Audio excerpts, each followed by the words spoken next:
they had a right, there was a law that they couldn't be kicked off this land. And then that kind of word disappeared almost completely from the subconscious, and now it seems to have a resurgence. And your work, it's like pulling the thread of like, okay, how far back does this word go from? Even if the chiefs are gone, that responsibility to the place where we are privileged to live in is on us, you know. We have to take it up basically and rise up to the challenge of really doing something to not even maintain it, I would say, but to make sure that there's something better there. So it's reciprocity between each other, our land, and our ancestors. Yeah. You could say. Yeah, something like that. Hello and welcome to the Fandabby podcast, where we take a closer look at my favourite topics covered on my main YouTube channel, Fandabby, and explore how the wisdom of the wilderness and history can help us find balance and perspective in our modern lives. You can catch the video version of these conversations on my second YouTube channel, Fandabby Deep Dive, and the audio version on all the usual podcast platforms.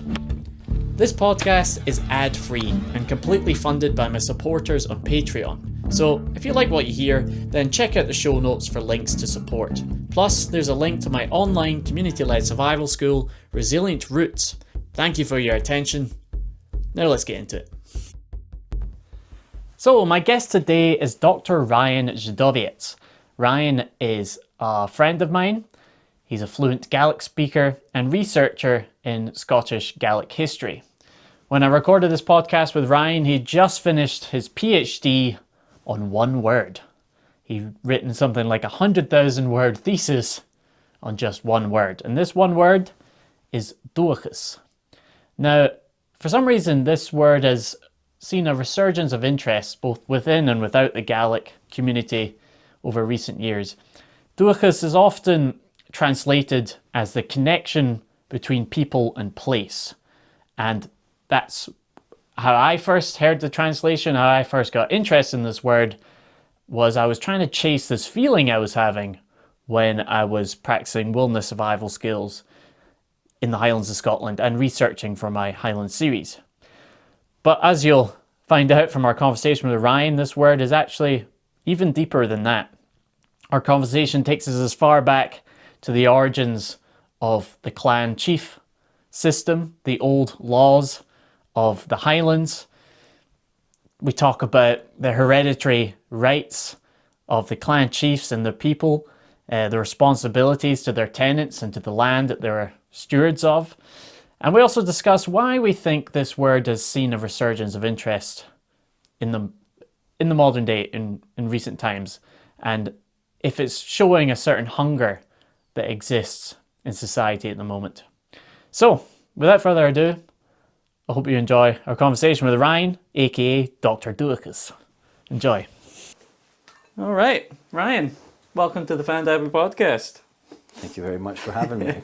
Should I say Dr. Ryan, well, Dr. Dùthchas? You can say that if you want. But yeah, as I was saying, I think it'll take me a while to get used to anybody referring to me as that. Oh, I think Dr. Dùthchas, great name. So I'm interested to see how long we can talk about one word. But before we get to that, why don't you tell us a bit about yourself? Where are you from? Where did you grow up, and what led you to doing a PhD on Dùthchas? Well, so I'm Ryan Dziadowiec, Dr. Ryan Dziadowiec, if we're going to go there. And I was born in Scotland, but when I was 4 years old, both my parents being Polish, we moved back to Poland. My dad was a student when I was born, so basically, you know, he finished up his studies and we moved back to Poland. So I grew up there. That's where my family are from. And nonetheless, there was this something like these memories, I guess, of Scotland that like lived on in me. Where in Scotland were you born? I was born in Dundee, okay. in the hospital, but it was in Fife, Fife, that right. my parents stayed. St Andrews, very fancy. My daddy was studying theology as well, so like, cool. You know, that was the idea to to do that. So there's also that kind of spiritual aspect in the family, like Christian spirituality, but definitely like it's strong in there, That way of thinking. Of thinking of things that are maybe more than just ourselves. Definitely like a big thing in my family. So moving back to Poland, spent pretty happy childhood there. Grew up in the city of Krakow, which is somewhere that like I feel like half of Scotland has been on a holiday because it used to cheap be beer, cheap Ryanair flights from Edinburgh and cheap beer. I feel like so many stag do's just chose Krakow as the destination. But there was this, like I was saying, there was this like seed of a thought in my mind always about Scotland, and I guess these like happy memories of or like subconscious memories even, I guess, of Scotland. My dad's really into music, and I have these strong memories of listening to like Runrig albums with him growing up, and that's where my awareness of Gaelic actually, where I first remember it kind of coming from. Yeah, through Runrig. Cool. I think it was Alaba, the song that we were listening to, and I was like going through the booklet and the CD because this is we're talking like early 2000s, and just seeing lyrics by Callum MacDonald and Rory MacDonald in Scottish Gaelic and being like, oh Dad, what are they singing about? And my dad just saying that he doesn't know because they're not singing English, they're singing in this different language, Scottish Gaelic. And so I had this fascination, I guess, that was somewhere deep in my subconscious mind that managed to somehow survive through the tumults of like teenage years.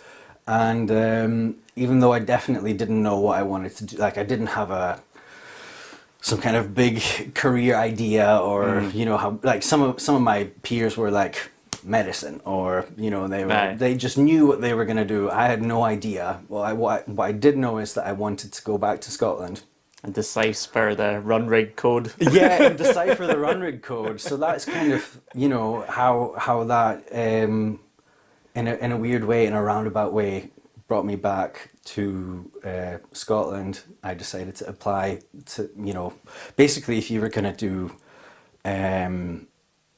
anything kind of Celtic or Gaelic related, it was most easily done in Scotland. Definitely helped as well that it was free to study here, so that was another very big factor. And that in a roundabout way, I guess, listening to Runrig songs with my dad at the age of 8 resulted in me turning up in Scotland at the age of 18 and like starting to learn Gaelic. And it was like an optional course, really, that I started with. It was one of those things where. So what did you study? Was English lit was English like literature? the main thing. So I was. So you're in Poland up till you're 18, and then you get to Scotland. Yeah. And I actually, after high school, I even did a year of studying archaeology in Poland. But like, for various reasons, I was like, that was almost like my gap year. I knew that ultimately, like, Scotland was where I would want to end up in. And that's basically what happened. Was that I got an offer from the University of Glasgow, and I started going to uni. English lit was kind of a mixed bag. Like there were some really interesting things that we were being taught, but I think ultimately what didn't win me over there was that it was a really big department. Like you had hundreds of students. First year was like these huge auditoriums that fit like 300 people. You just kind of feel like a number. Your lecturers don't know you. They don't know anything about you. They could kind of some of them could care less that you're even there. And you can feel that. And it was I think, as like a pretty sensitive 18-year-old that didn't really know what he wanted to do with his life, that was very far away from home and like pretty homesick, sort of like thinking, after the first couple of months, I was a bit like, was this all a big mistake? Like, this place is very different. My imaginings of what living in Scotland would be like were quite different from the realities of like living in Maryhill. Oh God, yeah. You know? So it was, yeah. You know, you have this image of Maryhill's not quite yeah, the romantic, misty, Visit Scotland, misty the Visit Scotland area. No offense to everyone who lives in Maryhill, but you know what I'm on about. yeah. I mean, actually, I have to say, like, I've got this weird like nostalgic thing where I actually kind of miss the like the scheme vibes of Ski Maryhill vibes, too, yeah, but, yeah. There's a good, you know, but classical banter. yeah, and anyway, it's a lovely city to be in. Like of all cities, not that I'd necessarily want to like live in a big city again, but like it's got a lot of soul, and I think that's you know, it's a huge thing in Glasgow is that vibe. But you know, not really knowing what to do with myself. The flip side of the kind of like anonymity and feeling like I don't really matter of English lit was like the Celtic and Gaelic department was like one big ceilidh, you know. It was just open doors. Everybody immediately would like ask you your name, who you are, where you're from, and why, you know, why you got into Gaelic, because it was like much smaller, tight knit, much smaller community and teaching space. Yeah. And I think, you know, size is one thing, because obviously I think a lot of my peers who maybe also did like these slightly more niche humanities subjects, they also had this experience of like, you know, small numbers, you know, your kind of lectures by name makes a big difference to that kind of whole experience. But there was also something quite fundamental about just the fact that they were like a lot of the teaching staff were you know, native Gaelic speakers who came from like really tight-knit community backgrounds as well, like island communities. Yeah, just a big shout out to one of my first teachers, Gilabdija McMillan. He's from South Uist, and you know, from this big family of tradition bearers, and they just have they understand, I think, like that community is about people and about connecting with people. And so, you know, if you think about it, a young person who doesn't really know what they want to do, they've got like this more or less niche thing, right? English lit, let's say, that could maybe get you some kind of writing job, maybe journalism, I don't know, something like that. But where you don't really feel that warmth and welcome, versus this really niche thing where, like, you know, your maybe job prospects aren't very good, but you actually feel like people want you there. People want you there. They want to find out who you are. They want to learn your story. I mean, it's huge. It's huge. It is huge. And like, it didn't matter that I was from Poland, that it was a bit weird that like this guy with no real connection to this country, or, you know, there was a lot of like a lot of people did Gaelic for a year. Maybe they were like diaspora. You know, a lot of North Americans would come into the classes. Obviously, a lot of Scots as well, being like, you know, I just want to give it a try, do a year of the Gaelic and see how I get on. People who've got like Gaelic in the family. That's kind of, I think that's the mainstream things that get you into Gaelic. But then, you know, there was always like the token German. I was the token Pole, you know. So that's just how it goes. You find that one niche thing that just sparks joy is like your passion and your interest. And for me, it turned out that was like, there was just a lot within Gaelic that was that for me. You know, it was the music, it was the warm welcome that I got, and the warmth of the people that were involved in it. That and your quest to decipher the Runrig code. Exactly. But you know, in a roundabout way, Gaelic actually did bring me to a full circle with Runrig. Not through the fact that like I went to the last gig in 2018 with my dad, but more. It was more recent than that. It was like about a year ago. My partner and I went to a Ross County game, just for the crack, basically, you know, in Dingwall. And before the game, we were in Tesco in the cafe, just like having some tea, basically. And then like I look up, and over there at the table is Rory MacDonald from No who's way. like the bassist Aye. and the singer in Runrig, or was, I should say. Runrig Aye. is no longer a No band. more. But you know, there he is, you know, unmistakable, definitely him. And you know, there's some other kind of like punters kind of chatting him up, and I was like, oh, you know, he's here with his wife, like. Don't it's- want to be a fanboy. Yeah, it was like 11 a.m. on a Saturday. I'm just thinking, you know, if I was him, would I really want somebody to like swan over and chat to me? But then I thought, but if I do it in Gaelic, it's different. Oh, nice. You know, Okay. So because they're the two The Gaelic McDonald speakers. brothers, they're Gaelic speakers from North Uist originally, though they grew up in Skye, which is where they met Donnie Munro, and they formed the band.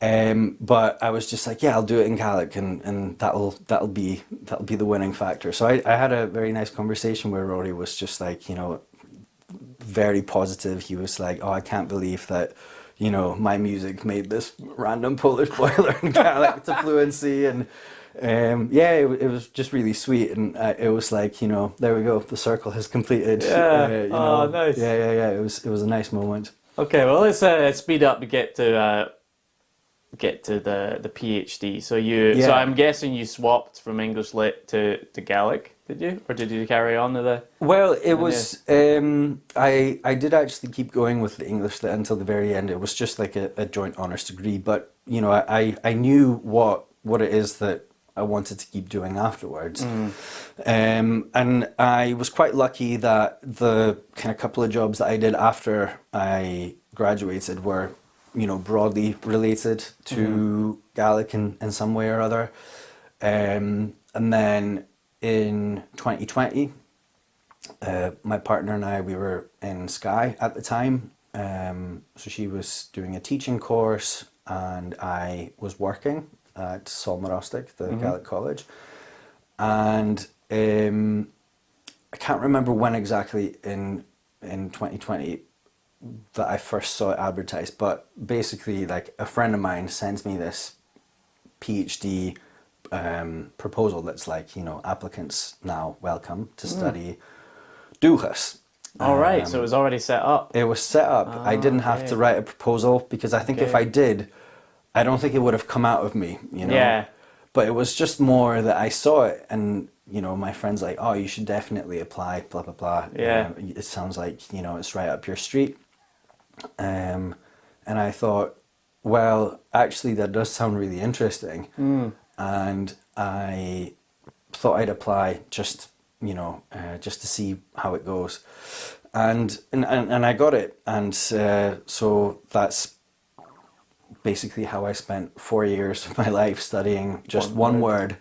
But, you know, within that, the study of one word was, I mean, I was looking at questions of how, first of all, what that word means, because that wasn't something that anyone had studied, but also what that word had meant over time. And, you know, with Gaelic culture and the Gaelic language, there's been a lot of, there's been a peak kind of, and we're definitely on the lull, you know, the low side there, because of, you know, just centuries of oppression of the language, suppression of the language, active destruction of the language in a lot of cases.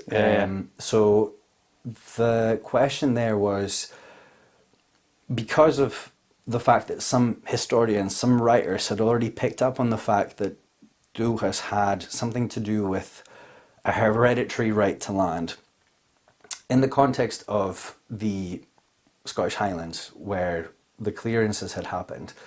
And basically you had a vast majority of people, the so-called tenantry, so the common folk, they were saying that their removal, their evictions were unlawful. Obviously the proprietors, the landowners... The previous law system. Yes. Yeah. So they were saying that, you know, because their families had been loyal to the proprietors' families, their clan chiefs, if you will, for hundreds of years, and that they had always been timely in paying of their rents, that they have a right to remain in their holdings. Of course, that there's no law within the laws of Scotland that says that this is the case.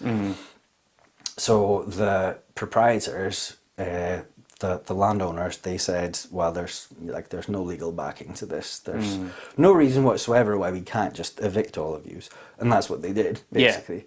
But, despite the fact that the clearances really started at the end of the 18th century, we're talking the first couple of decades of the 19th is when the vast majority of them happened. Obviously, there were phases, and, they just after kind of... Culloden, it was kind of the...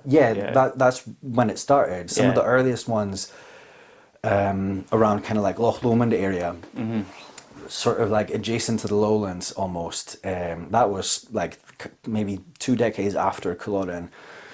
Then it sort of like broadly moved northwards through the country, Perthshire and places like that were maybe the 1770s, 1780s.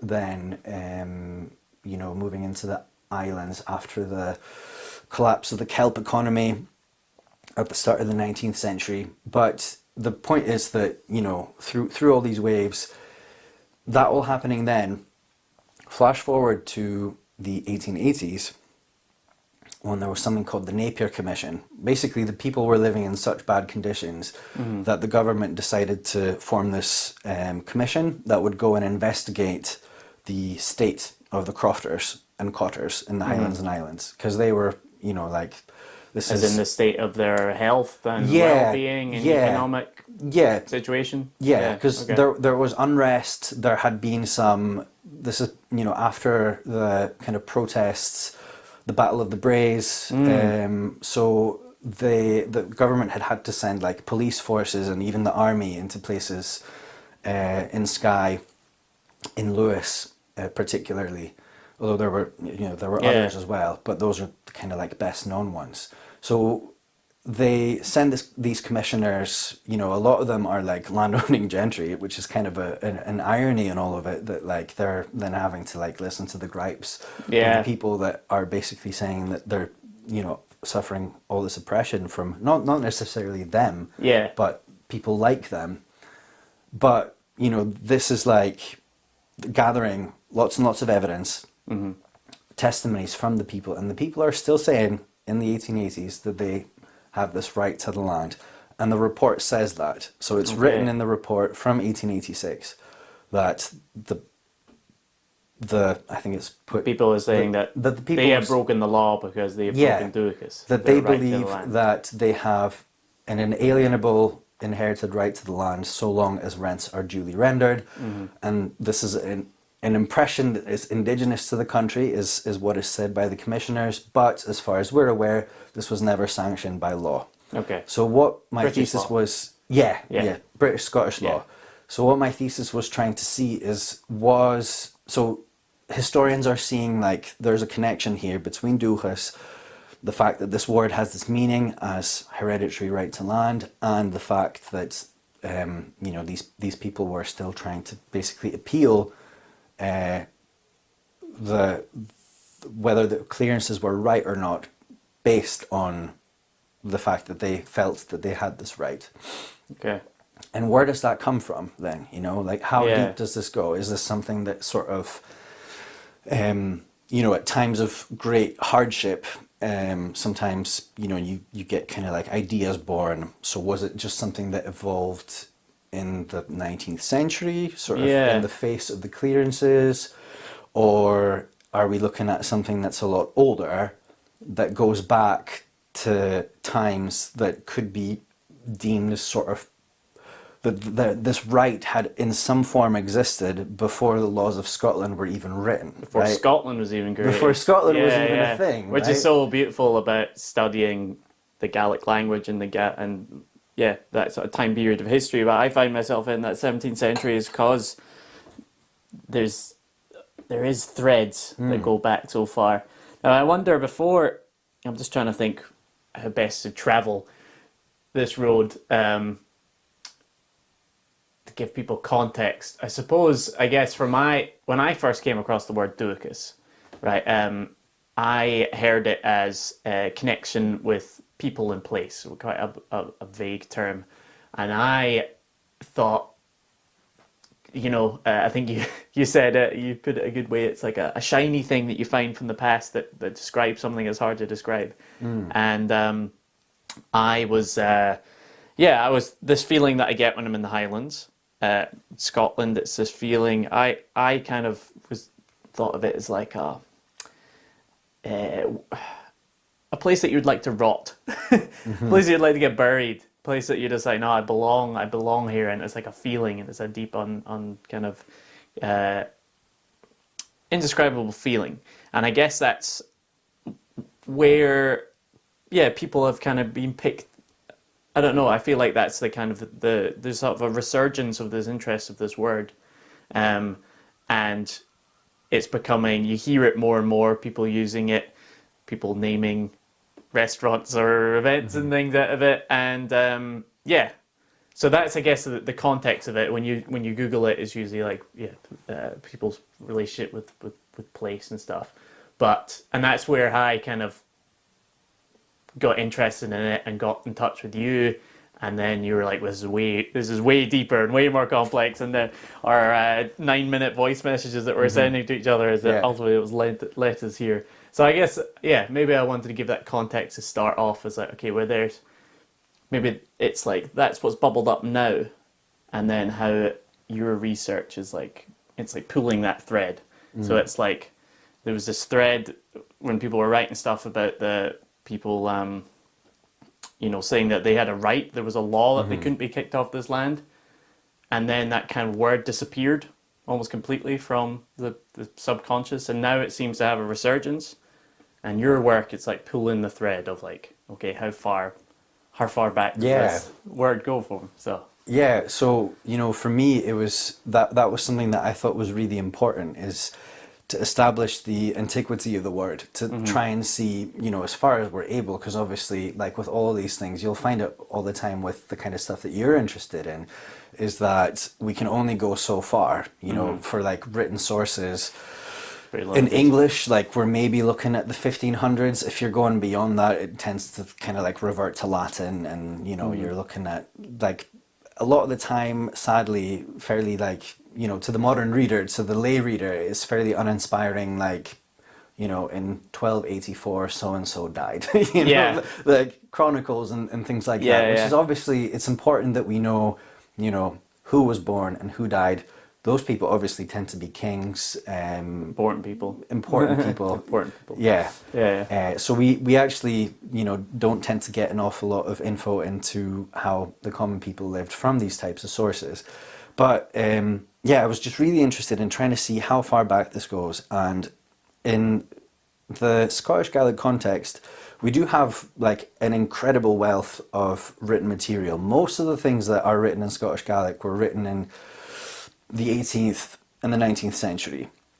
So there was this big kind of movement of, I guess you could say, like folklore preservation and preservation of poetry, of Gaelic poetry. I think even at the time, like in the 18th century, the people who lived then had this, like they were aware that there were shifts happening, and that like we need to start writing things down, possibly to promote so that more people can like read this.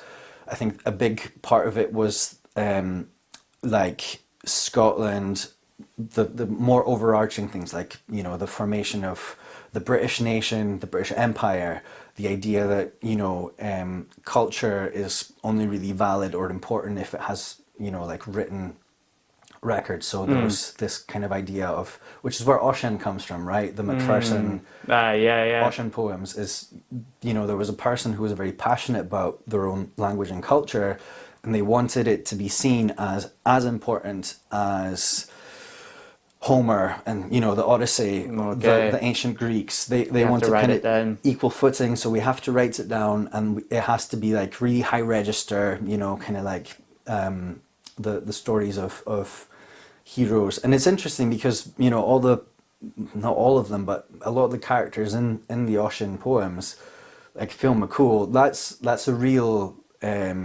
figure within Scottish Gaelic and Irish Gaelic mythology. Like this is attested in trillions of places in this country, everywhere, and so many stories even making their way into English. So it's a thing. We know Finn McCool was this big cultural thing, but I guess the thing is with a lot of these things is there was, just a push to like romanticize, to make it appeal to the intelligentsia of the time. So there's all this interest in writing down Gaelic folklore, Gaelic poetry at the time, which is where we're getting our sources. But we're looking at maybe sort of post-Culloden 1780s and onwards is where a lot of this stuff is recorded. A lot of the songs, the poems that are recorded in those collections go back to the 1600s. Some of them even what's the oldest record of this word? So in the Scottish context, the oldest ones I've been able to find are from the 1500s. Okay. But that's as much as to say the oldest written Scottish Gaelic that we have is from the 1500s. Yes, and it's usually in that context of so-and-so dies, so the right to this land. No, not so much. So No, actually, the first mention of Dùthchas that we have is also in a poem. So it's kind of interesting that for a long time, this whole idea of Dùthchas as a right doesn't surface so much in the sources. And I think part of the reason is why is that the clan society that existed in Gaelic Scotland was quite robust in some ways at this time. But we're talking before Culloden here. Yeah. So, from the collapse of the Lordship of the Isles just before 1500 until maybe 1750, we've got a period of time where there's a lot of turmoil, there's a lot of warfare between the clans. There's clans that basically get wiped off the map because there's more clever people that know how to use the law to get their hands on land. Won't name any names, but you know who I mean. I know what you mean. But through that period, there's less of an emphasis on that. And when we see Dùthchas, it's more about, here is the clan chief. And this clan chief's Dùthchas is the place, the territory of the people. Their Dùthchas usually is the inherited characteristics of the clan chief. So it'll be their skill at war, most likely. It'll be things like their generosity towards their tenantry and towards poets. This is very important because it's the poets writing the poems. So obviously generosity towards poets is like a very important thing. Yeah, they're going to record But that. saying that, it is something that goes back to like, if you read the mythological cycles from Ireland, the bards, they had real power in that society. So that's another thread that takes us right back to like Cuchulainn and all these like ancient. Like Iron Age Ireland we're talking, right? So that's a thread. And the fact that the chief is so important and that they kind of almost symbolize the power and the status of the kindred as a whole, that's also a very ancient theme and thread that goes back a long way. In this society, a very much oral society where things like storytelling and song were very much how information was Passed down from generation to generation. The fact that we have this really conservative art form within Gaelic poetry basically means that the ideas that your ancestors thought were the bee's knees and that they adhered to were being passed down through all these generations, even though the world around Gaelic Scotland was very much changing. And I think, it's very fair to say that the society of Gaelic Scotland was also evolving in response to that. It's not like they just lived in a bubble. Yeah. There were contacts with the lowlands all the time, especially if we're moving on into the gentry were going to go and get educated in France and things like that. They were, and that in some ways that ends up being part of the problem, because they are the first ones, I think, to have a different value system hammered into them at a very young age when they're being taken away from their society and from their culture. So post 1609, in 1609 there was something called the Statutes of Iona. Now this is where the Scottish Crown had basically kidnapped the children of many of the West Highland and Island chiefs and taken them to Edinburgh and basically told them, you all have to come here and sign this document. And like the terms of that document were basically about loyalty to the crown, which obviously makes sense. The fact that these chiefs in the West had all this power and that they had a different language. If you're trying to build a nation and be a king who gets taxed equally from all of these people, they're also very warlike. And you know, at that time they still had a very large and capable sea fleet. The Berlins, It was the fact that these were, you know, the descendants of very actually efficient seafaring peoples that had, you know, learnt boat building from their Viking ancestors, learnt, you know, Highland charge tactics from their you know from the Gaelic side, and basically they were a formidable force, whichever way you cut it, and the king didn't like that, so. The idea was to make them kneel, right? And part of the way that they were going to do that was by getting them to sign, to agree to these terms and conditions, basically, of how to be a loyal subject to the crown. You know, simplifying it a lot, but it is an interesting document in the fact that it states that the firstborn sons, or failing that, daughters of everybody worth, I think, 50 head of cattle or more. So it isn't necessarily even just the chiefs, but, you know, the kind of wealthier, probably like the immediate family of the chiefs, who are the tacksmen, like the kind of middlemen who would rule wee districts on behalf of the clan chief.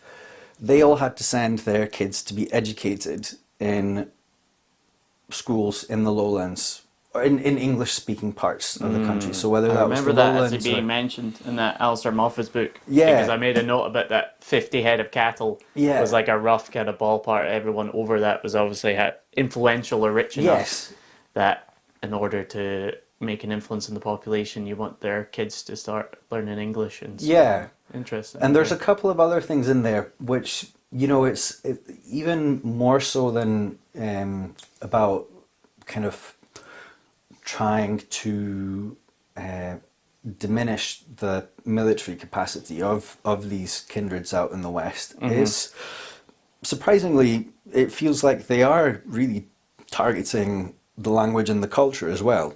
Now, different scholars have had different opinions about this, but I do think that as a kind of ballpark figure, you can look at 1609 as being kind of a bit of a turning point. 1609. Yeah. Okay. In the sense that from that point onwards, a few generations after that, you start seeing most of the kindreds, the clan chiefs, basically bankrupting them, because they would have been educated among people who lived a very different sort of lifestyle, because they would have basically been going to school with like the sons and daughters of extremely wealthy lowland landowners, or English landowners, people who had, you know, the kind of like neat row of trees, manicured lawn kind of estates, with big fancy houses with like, you know, Parisian tunics made of silk and you know, imported wine from abroad. And the idea was that it was a bit of a keeping up with the Joneses kind of thing, where the Highland chiefs were like, well, I've got these hundreds and thousands of acres, like way more than this guy has, but it's not very I live in a hovel. Yeah. That's not fair. So they start like raising the rents, or even before they start raising the rents, they start using all of the assets that they have, like their land, basically as collateral, taking out big loans, gambling, drinking, like living more like their contemporaries in the kind of like upper echelons of society in other parts of Britain, in Europe, were living.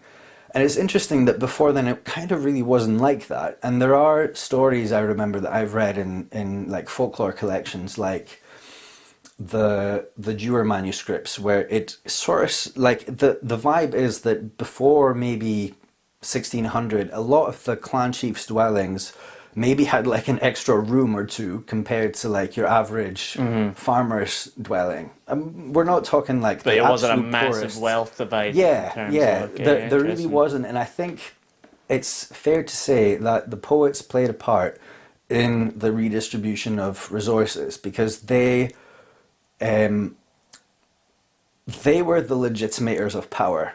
If they said that you are a stinking louse, then that was like They were the law keepers. that was the the record opinion. keepers. Yeah.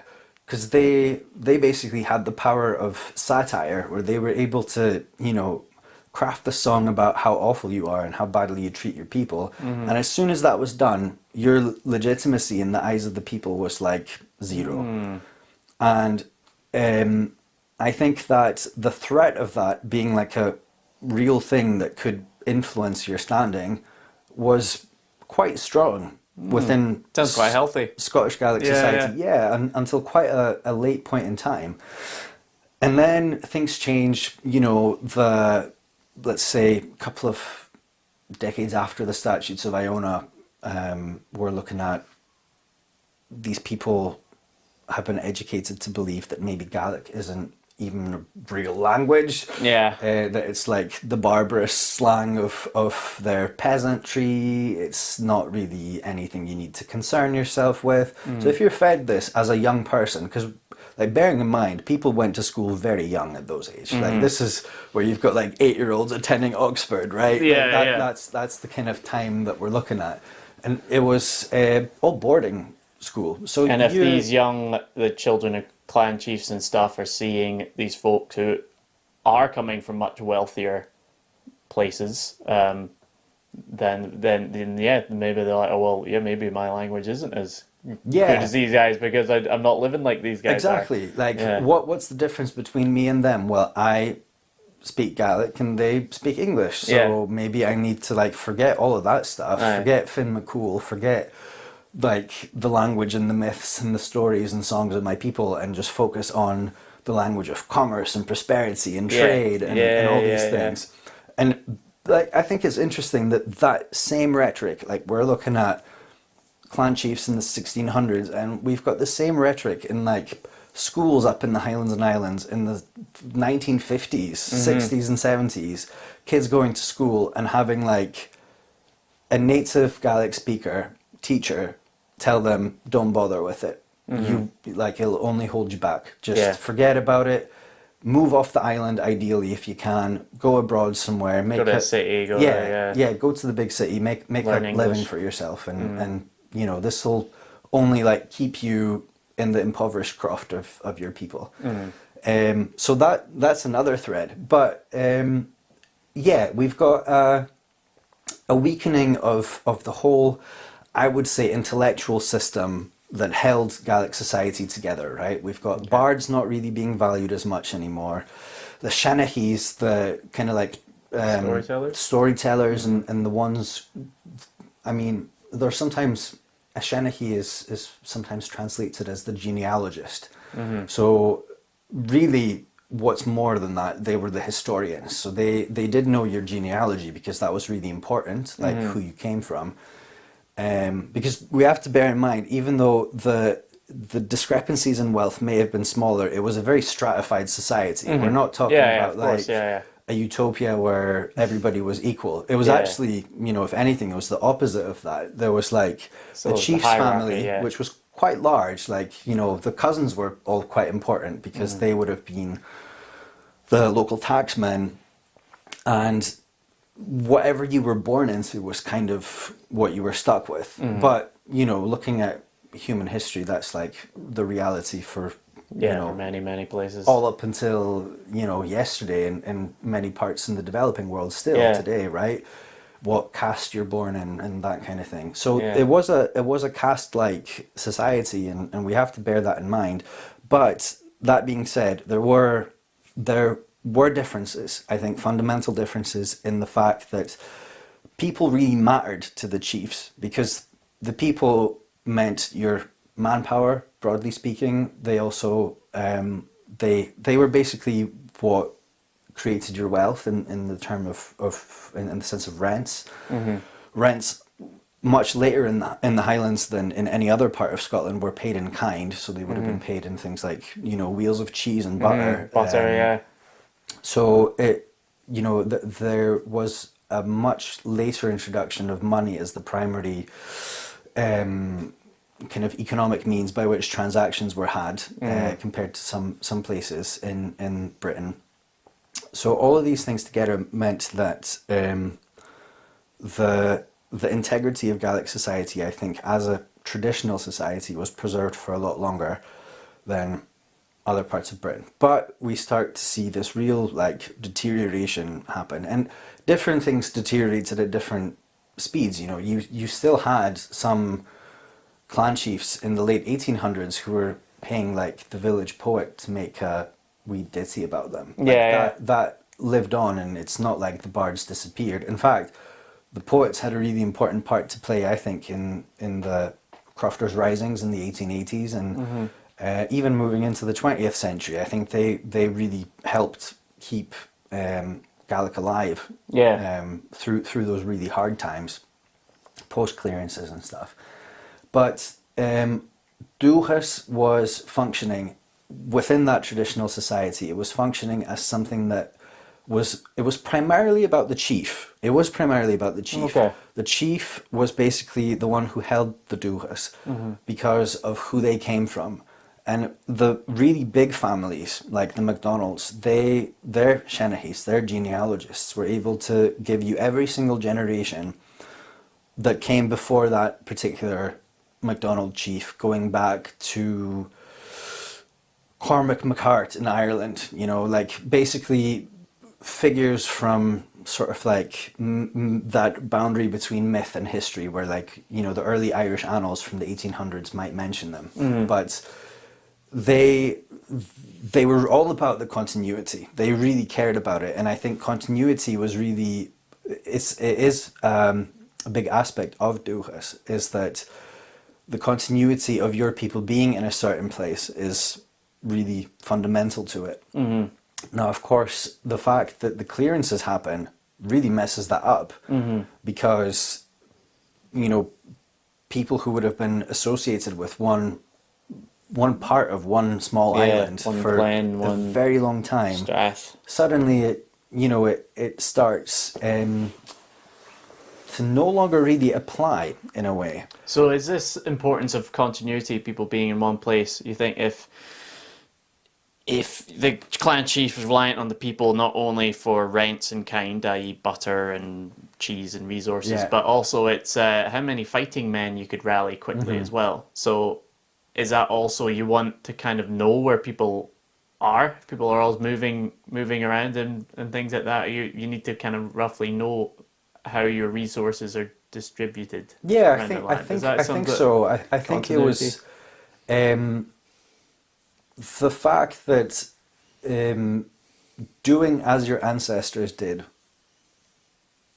was and still is in some ways a fundamental aspect, I would say, of Gaelic culture. There's the proverb "Len Gudlu Riclúd o Hinshirin," which is follow closely the renown of your ancestors.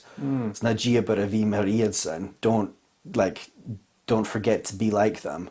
It's the slogan of I think the Gaelic Student Society of the University of Glasgow, when that was set up in the 1800s. So it's this thing that's still kind of there, really at the background of all this stuff. So in the society that really cares about that kind of stuff, if your family had been loyal to Clanranald of Benbecula for many generations, it was unthinkable really to defect and to not be loyal to him.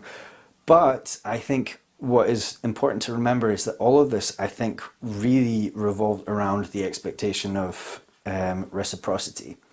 So yes, we will rise for you if other clans or even the Scottish Crown turns up here with armed men on boats. We will rise for you, but you will also protect us. So if something's happening to us as a people, if like if a man dies and leaves a widow behind, so like care for widows and orphans was very much also the job of the chief. So how do you reconcile that with then, here comes 1790 and the chief's like, bye. Yeah. You can all go to Canada for all that I care because you're basically redundant, you're all poor, you're not paying me enough in rent.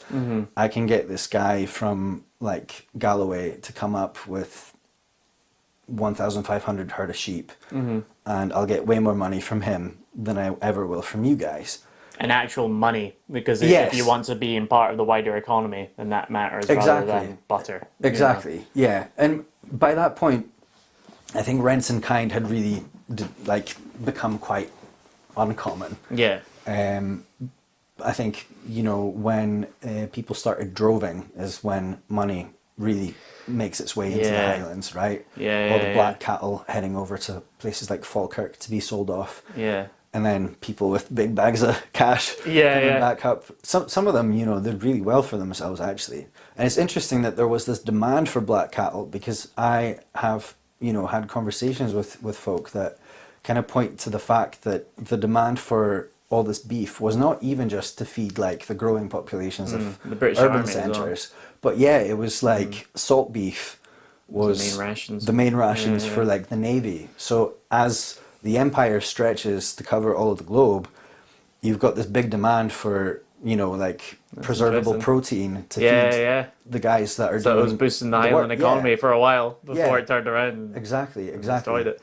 So I wonder, maybe we should have started this breaking down what the word Dùthchas means, and is there any similar word in other cultures and languages?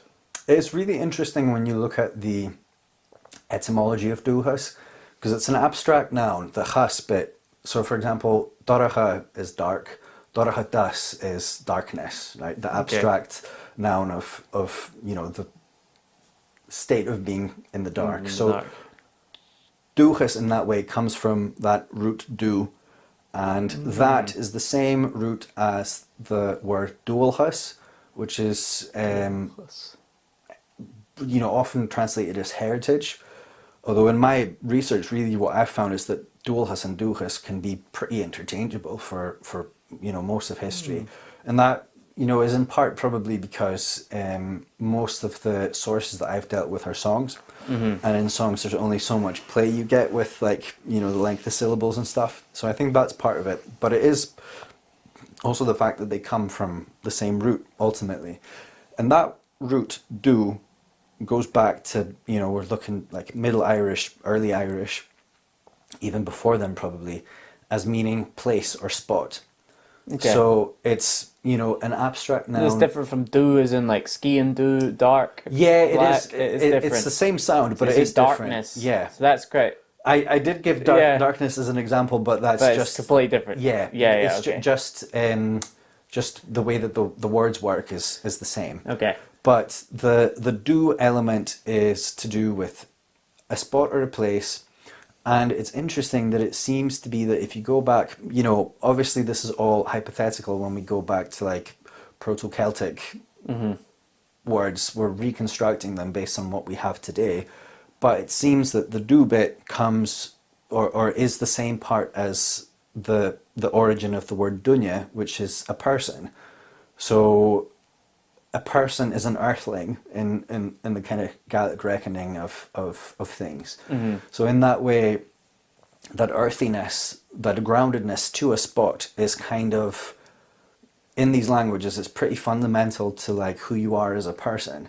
And I think that's how I would describe it, is that Dùthchas is really about your person and peoplehood. So it's about kind of where do you come from in the sense of who your people are. Now, Okay. there's a lot of things that go into that, and a place in the more abstract sense of place, like what you were mentioning earlier, it does play into that.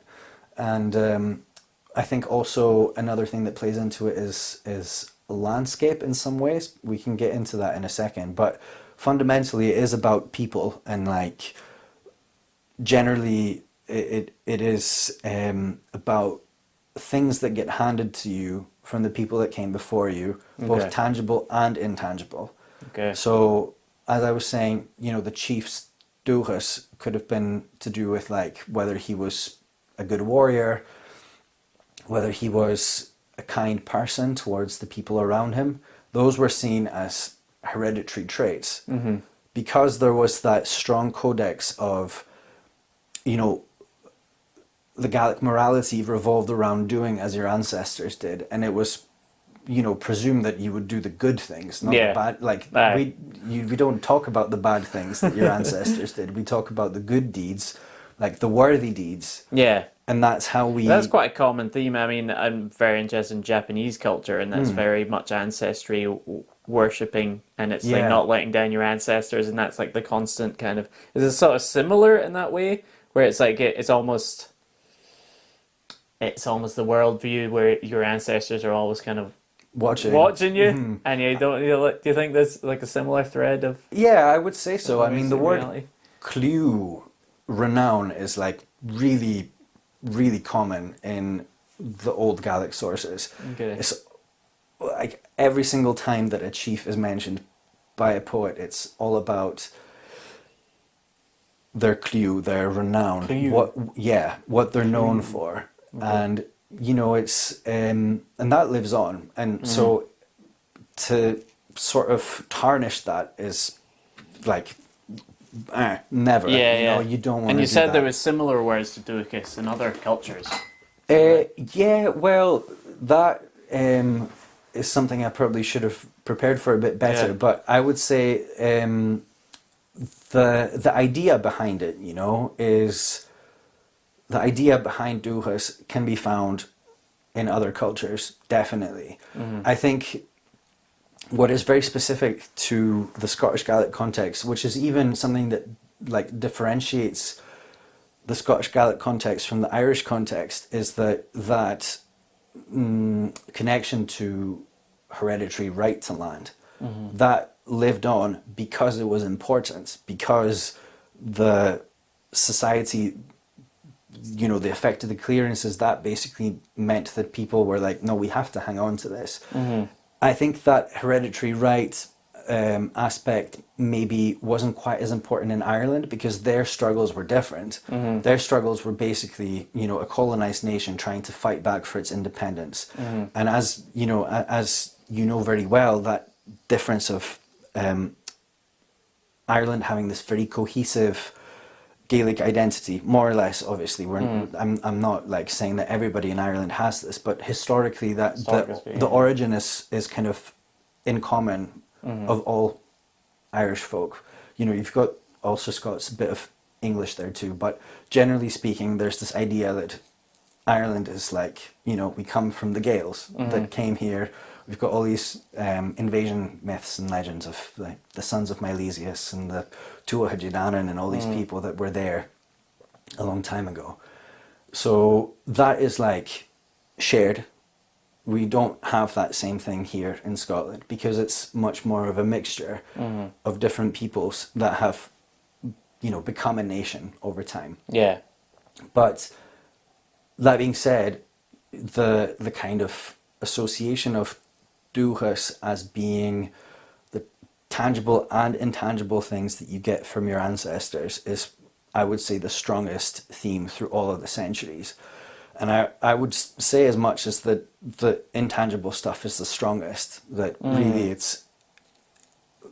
Because connection to place is also intangible. The place itself... And I feel that's what there's a resurgence of the interest of the word, is from that intangible connection with the place. Because the clan system's been destroyed. Yeah. People have been moved on. That tangible inherited right to land is completely gone. But there's a feeling, and there's feelings of people, a lot of people who watch the channel are the Scottish diaspora, and there's like a hunger, there's like a feeling for like this connection with place, and lots of people, even if they've never even been to Scotland, still feel this. So you wonder, is Dùthchas pointing to something like that? It is almost like an hereditary memory, maybe. Which is maybe what you felt when you were a child. Feeling the urge from Scotland. I don't know. Yeah. That's what really interests me. Yeah, I mean, I think that there's two aspects to it. I would say there is the yearning for like a connection with place because we're so disconnected, because of all the processes that have taken place in the past, 100, 200, however many hundred years, that have meant that people who would have been connected to like the family farm or family tiny patch of cabbage Yeah. or whatever, that isn't there anymore. Yeah. But the other side of it, I think, as well, is that what I'm seeing is that there's also a big interest in Dùthchas as like a more abstract connectedness of all living things. Why do you think there is this resurgence of the interest of this word? And what do you, when people ask you about it, what do you tell them? Because I know from our, what kind of led to this podcast was like maybe a little bit of a frustration from people not quite understanding, or there is a thing when you find a word that points, that's maybe lost its meaning a little bit with our current law and worldview, that then people then stick their own interpretation of like, well, there's a word that not many people know what it means anymore, so I'm going to stick my own interpretation. Sorry, there was a couple of questions there. Yeah. No, what I think, as far as the latter stuff goes, I think that as a minority language, as an indigenous language, many people would say, Scottish Gaelic is kind of at risk in some ways of having ideas imposed upon it, because it's like when you have a very small base of speakers of a language, it becomes more like open, I think, to reinterpretation. And obviously languages evolve all the time. The world that Gaelic speakers live in today is very different to the world that their ancestors lived in 200 years ago. But I kind of, I go out on the basis that the Gaels, they're the ones who best know where this should go. And I think the real kind of moment at which I press the brakes is when people who aren't from that background, who probably aren't even Gaelic speakers, who've got like a very marginal interest in Gaelic other than like, oh, it's old and it's cool, who will then take whether it's Dùthchas or another word that they fancy and kind of take it out of that context, just extrapolate it completely and take it into whatever it is that they're doing, especially if it's like something to do with just like flogging a product of some kind, right? Yeah. So I like to give the example of, there's a restaurant in Leith called Dùthchas, and other than it saying that like, well, Dùthchas is about the connectedness of people in place, so we're sourcing like local Scottish food and serving it to you at a very high price in Leith, and this is Dùthchas.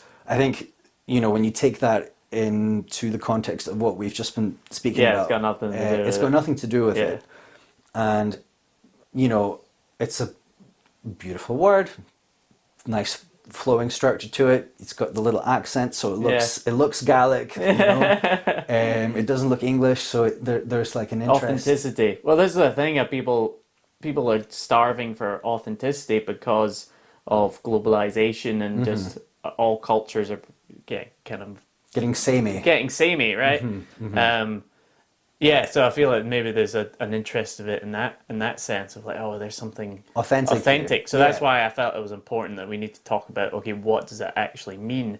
But then also, is there a way that we can use this word and almost reclaim this? Because I'm interested in indigeneity, because what really started me in my journey was I saw Ray Mears episode who was visiting the Hadza, the last tribe that hunt with a bow and arrow in Africa. And I was 10 years old and watched this, and these guys are spending all their time roaming about with a bow and arrow. I was like, oh, it's a great crack. Why do I need to go to school? I just want to do that. Yeah. And they had the part of the episode where they're talking to the women, and all the women go into this hollowed out tree, this huge tree. It's still alive, and they all give birth in this tree, and everyone in the village has been. So that, and I got this. I was 10 years old. I couldn't put a word onto it, but I was like, I want whatever they have, you know, which is that real connection to the land, indigeneity. Yeah. And what excited me when I first delved into the Highlander series was, oh, well, actually, my main interest was a good wool blanket and, and some of the practical, the practical survival aspects. But the kind of thing that was nourishing the soul was this: can you be indigenous to the land? And I think again, there's a craving there from the diaspora, who've essentially their ancestors got uprooted, sent overseas to essentially become the colonizers. You know, there's a hunger for that indigeneity, and I feel like, again, maybe that's why there's a turning back to the Gaelic language to try find that. But then there's also danger in that, as you said, of people putting their own interpretations on some of these words. And yeah, so I think, well, I would maybe go back first to when we were talking about Dùthchas as a more abstract connectedness of all living things, because that makes it sound a bit, you know, a bit kumbaya and a bit like, you know, a bit like a feeling that I spiritual think, worldview. And I think it is a feeling that we all yearn for. I think, you know, it's something that people who maybe dabble with like psychedelic experiences, I think they really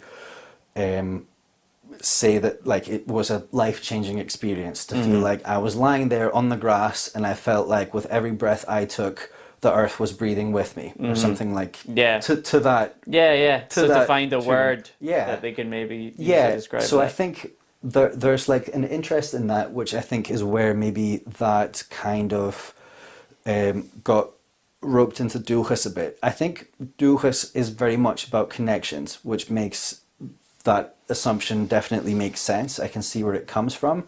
I think that from what I have seen, generally the connection that I think a lot of people have assumed that it is like a connection between people and nature. I think it is a connection between people and nature in a certain context. Like I have no doubt about that I have read accounts, you know, in all the poetry that I've studied where it's basically the account of a particular person or a particular people living in a place, really rooted, really understanding that place intimately through place names, like of a concentration that, you know, you and I kind of find hard to comprehend. That kind of connection that you might have if you know, that wee bit of woodland that you would go to as a child where like there was the stump that you always sat on and the tree you always climbed, and you have this mind map of all these places kind of working together where if somebody like took you 1,000 miles away, you could close your eyes and it would just come to you, which is something that comes up in, you know, like Mary Vore, the poet who like actually lived in Inverness, so she was from Skye. She's got poems about the Isle of Skye where in her times, you know, 1880s again, she would have been able to, she lived in Greenock near Glasgow for part of her life, and she would go up and down, you know, sailing on like a steamship. And through that journey of like passing that particular rock formation, and then you see the Ruahusinish and all these places, as you go carrying on down southwards, she would then recreate that in her songs to try and get herself back to the place that she loved so much. And I think the beauty of Gaelic culture, of Gaelic song and poetry, is that all of it is really strongly imbued with a sense of place that was still coming from people who very much had, and many of them still do have that, you know, very much intergenerational connection to a particular place. And I think that is invaluable, and I think we really have to respect that because, you know, I'm Polish. Most people in Poland have been moved around by Nazis from one side, Bolsheviks from the other side, so many times through all these wars, not even 20th century, but like going back centuries, where like very few people can say that we are from here. If you say you're from here, it's like maybe your granny was born there, you know, but very few people have that connection. And I think globally it's becoming more and more common to have a fairly shallow connection to place. Absolutely, yeah. Everyone's moving around everywhere. Totally. So then when we have that, and we do have people who still have that connection, I think we really have to value it and value it highly. And, you know, if those people, it's you know, ultimately it's their language, it's their culture. They might have a sense of what Dùthchas is, and I think we should follow their suit. What I have basically been trying to do is to try and sort of demystify it, show how old it is, and you know, I was able to go back all the way to, you know, basically show a line from the 21st century going back to, you know, at least Ireland of the 1800s, and those sources from the 1800s then referring back 1500s, to, you know, beyond, like, potentially way older. Sorry, yeah, I meant so I was able to trace the line from Scotland in the 21st century to Ireland in like 800 AD. Oh, right, okay, And then, 800, yeah. And then, you know, 800 AD talking about like people who lived hundreds and hundreds of years ago. So it's, you know, I think it's fair to say that Dùthchas has pretty much always been around within the Gaelic cultures. That the fact that it's that old means that it's really deep. It goes beyond the kind of understanding of place and land that most people today have. I think probably even deeper than many people who just, you know, happen to learn Gaelic in school. Yeah. I think that it might be beyond our ken, because I think there's very few people alive today who can, you know, recite their genealogies for, you know, 27 So okay, generations. we're getting to the juicy parts. It's taken us maybe over an hour to get to the bit. This is a bit, yeah. So there's, I'm just trying to pull it together. So there's Dùthchas includes continuity, and that's having that, you could say, the luxury to be in the same place for a long time. To come from a culture that hasn't been moved around by wars and famines and all these things. Continuity of remembering that genealogy and, you know, the role of the bards and the storytellers in keeping that going. It's the relationship of the clan chief and how he needs to have the relationship with the people and where they're rooted in the land for like economic systems.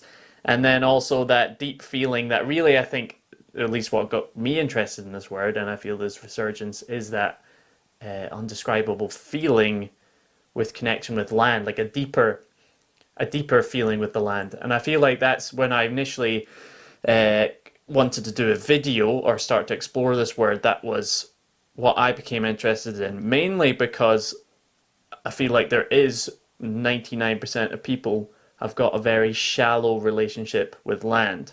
And then I think that then links to the environmental crisis, because people just don't understand that, like, you just can't shit where you eat, you know, or they just don't, if you've not had if you've not had the long ancestral memory of how that land has been and changed, then you get that shifting baseline syndrome, you know, where it's like you don't realize that the fish stocks are half what they were last year and then half again. You don't realize that most of the trees have been cut down because they've lost that connection. And especially if there's then connection potentially with some of the folklore and relationships of in the more spiritual relationship with the land that might have maybe stopped that depletion from happening. You know what I mean? I feel like that's what got me interested in it, and that's where I wanted to try find a way to help people find that, if that made sense. And that's again where our conversation started. I came along, Mr. YouTube, wanting to come up with a simple bite-sized kind of almost how-to of Field Dùthchas, and Ryan's like, it's way more complicated, man. Trust me. Yeah. It's been 4 years doing this. Yeah.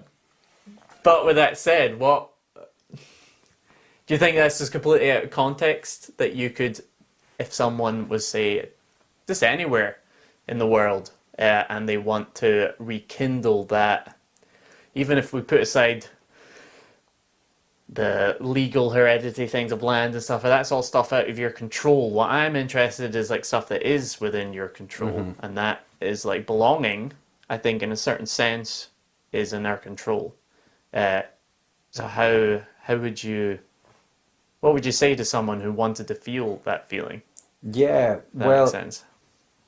I think for, just looking at the kind of Scottish Gaelic context, I think if we're just talking about belonging, there is a word, buntiness, which Buntiness. doesn't have the same kind of complex history of going back to, clan chiefs, bards, clearances, all these like really deep and quite complicated Politically, it's political, yeah. historical, kind of undertones and overtones. Bunting is just belonging. It is like it is almost a physical thing. Like, it also the root of that word bun is like the source of something. So bun na hauin, like the source of the river. That's what it means. So it is it's kind of like something very much about a core, and you like a nucleus, and Yeah. that nucleus is like to you what you sort of orbit around. Yeah. That wee spot that you have. So there are, if you're keen on like rekindling and reconnecting with Gaelic words, by all means do it, and like also look into the other ones. Like Dùthchas isn't necessarily the word you're looking for if you're just looking for the word for belonging and Yeah. like that real deep connection to place. Yeah. Of like a reciprocal relationship, because I think from what I've seen, like there's just so many aspects to Dùthchas that maybe like to the average person who's just like looking to describe the feeling that they have, it might not really be the best word out there. Yeah. Maybe it is, maybe it isn't. So first of all, there might be like other things to look at, and then in terms of indigeneity, and that's a really, it is definitely a very complex thing to be going into at the presumed end of a podcast episode. Wrap this up. Yeah, just let's open a whole other can of worms here. The can of words. But it's related, isn't it? It is. Yeah. It is, and there is indigeneity, which is, it's something that people from oppressed cultures had been fighting for a long time to be recognized. And it is a political state. It is basically saying that my existence is an inconvenience to the government around me. It's a very much lived reality for so many people.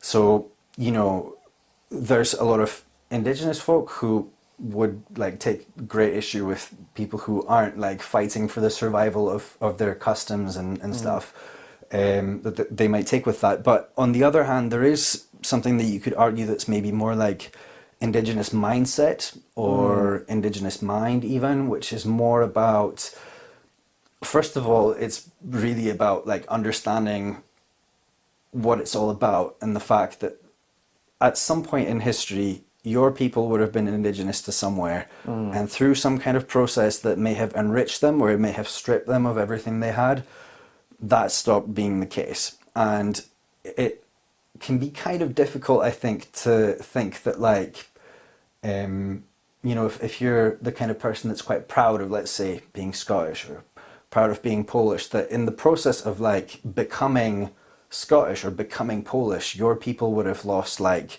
their language or their dialect, they would have lost their regional folk dress, they would have lost a lot of the things that made them special, because it was kind of like required to build a nation, to let go of the differences and to just say that, well, the kilt with a nice tie, that's Scottish enough. That's Now, good enough. don't be taking your targe and your dirk and arming yourself. Just having a blanket. Yeah. Bring the blanket back. So like we all have lost something Yeah. in this process, and I think by understanding that, you know, there's people experiencing that loss daily.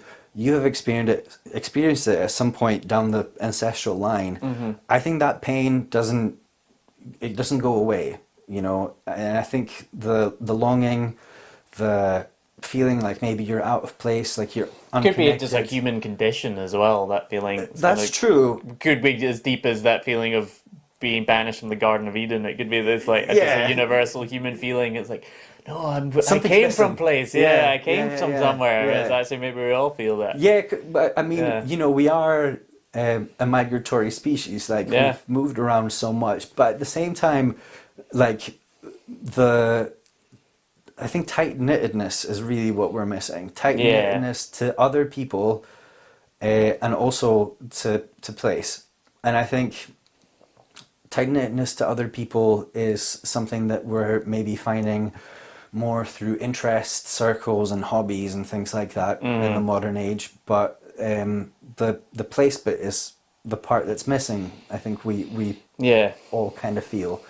So when we're looking for that, I think one thing that's helped me personally is that sometimes, like, I've been spending a lot of time by the River Ness, and I've always been a real fan of rivers. Like, rivers are where it's at for me. I think more so than I the love sea. rivers. Yeah, me too. Yeah, like yeah.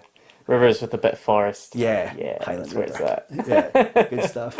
And that particular bit where I'm going to, just because it's like, you know, near this big estate thing, it has been, I don't know if planted over or colonized by beech trees. Now, beech trees are not indigenous to the British Isles, but they have come in and they do pretty good in these conditions, considering they're a massive tree. Like, I think they hold up against the winds you get here pretty well.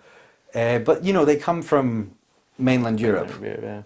A little bit like me, you know, they come from somewhere else, but they've taken root here. Some of them get uprooted and, you know, cause a massive burach in the woods. But like a lot of them manage to kind of be part of that ecosystem. And like when I'm just kind of sitting next to them on my own quietly, I kind of feel like, you know, they overshadow young oak saplings and birch trees, and they can create like a bit of a monoculture, but at the same time, they, like, among their roots, they will form like connections with the fungal networks, and you'll get some really cool, interesting mushrooms growing around beech trees.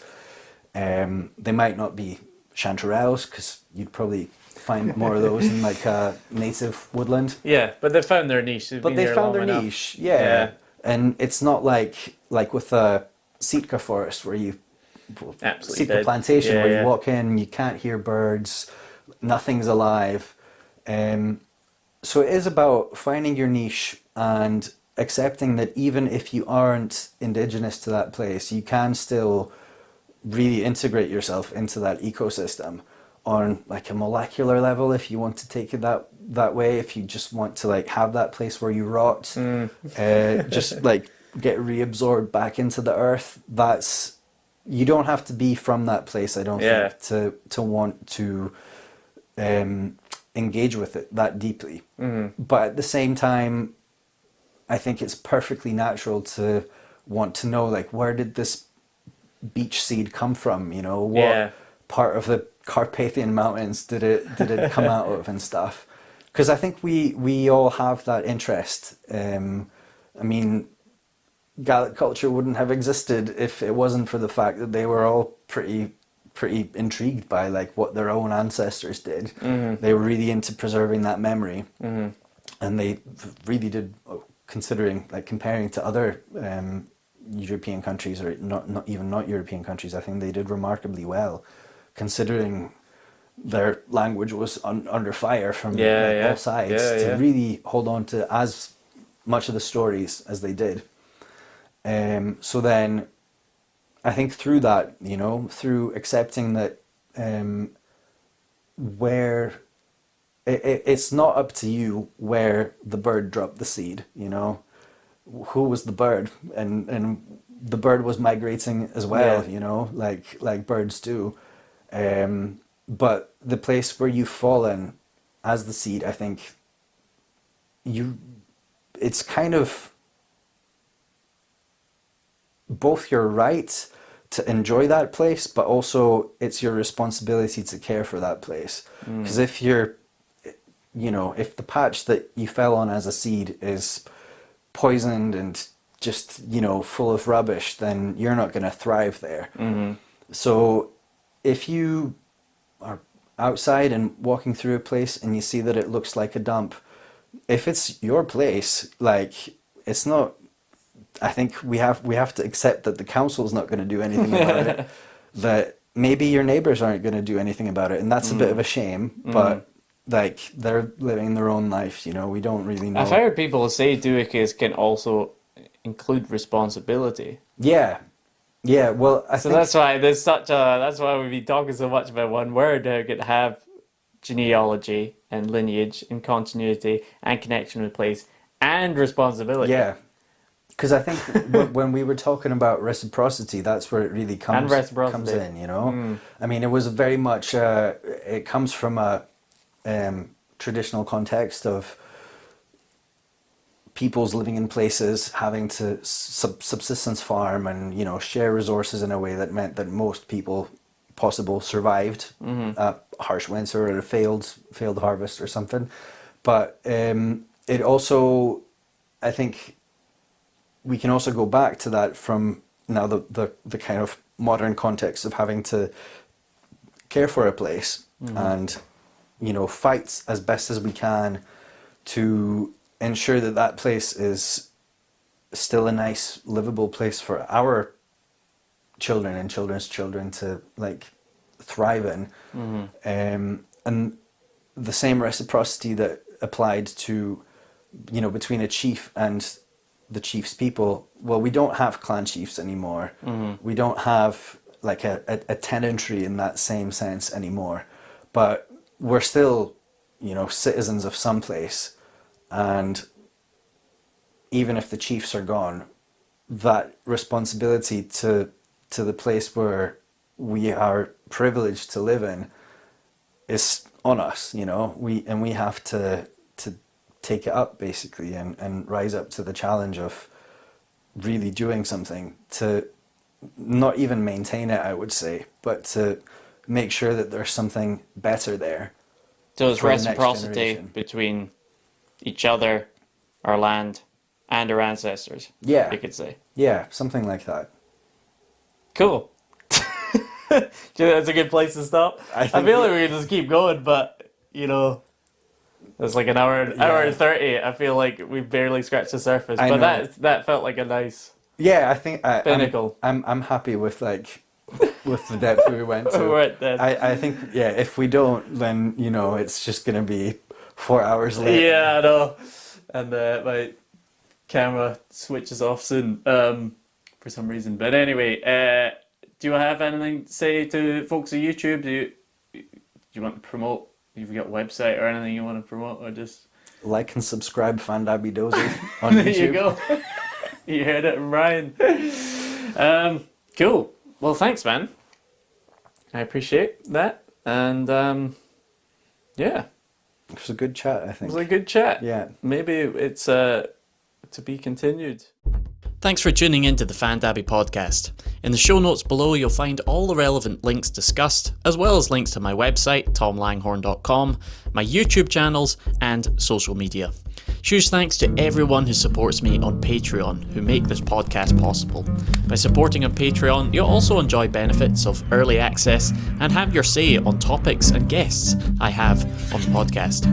If you want to take your learning further and join the tribe of like-minded folks reclaiming their primal self-reliance, then check out my survival school, Resilient Roots, where members get access to an ever-growing bank of practical lessons, monthly live calls, and invites to annual wilderness gatherings.